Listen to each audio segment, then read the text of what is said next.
Big boss season 7 ലൈവിൽ ഇപ്പോൾ നടന്നുകൊണ്ടിരിക്കുന്നത്. നമ്മുടെ അനീഷേട്ടൻ ബിഗ് ബോസിനോട് പറയുകയാണ്, ഷാനവാസ് എന്നെ പിടിച്ച് തള്ളി ബിഗ് ബോസ് എന്താണെങ്കിലും ഇതിനകത്ത് ഒരു തീരുമാനമെടുക്കണം. എനിക്ക് വേണ്ടി സംസാരിക്കാൻ ആരും ഉണ്ടാകില്ല എന്ന് എനിക്ക് നന്നായിട്ട് അറിയാം. ഞാൻ മാത്രമേ ഉള്ളൂ ബിഗ് ബോസ് എന്ന് പറയുന്നുണ്ട്. ആ സമയത്തേക്കും നമ്മുടെ ആദിൽ ഓടി വന്നിട്ട് പറയുന്നുണ്ട്, ഇല്ല അനീഷേട്ടാ, അനീഷേട്ടന് വേണ്ടി സംസാരിക്കാൻ ഞാനുമുണ്ട് എന്ന് പറയുന്നുണ്ട്. എൻ്റെ ദേഹത്ത് തൊടാൻ യാതൊരുവിധ അധികാരവും ഷാനവാസിന് ഞാൻ കൊടുത്തിട്ടില്ല.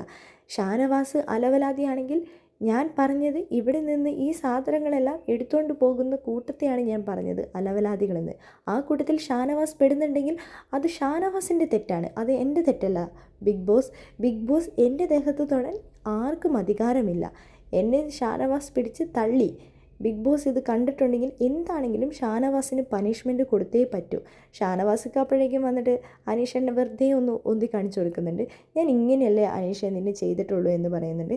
എന്താണെങ്കിലും ഷാനവാസിൻ്റെയും അനീഷിൻ്റെയും കോംബോ നിങ്ങൾക്ക് ഇഷ്ടമാണോ? നിങ്ങളുടെ വിലയേറിയ ഓരോ അഭിപ്രായങ്ങളും നമ്മുടെ കമൻറ്റ് ബോക്സിൽ കമൻറ്റ് അറിയിക്കാൻ മറക്കരുത്.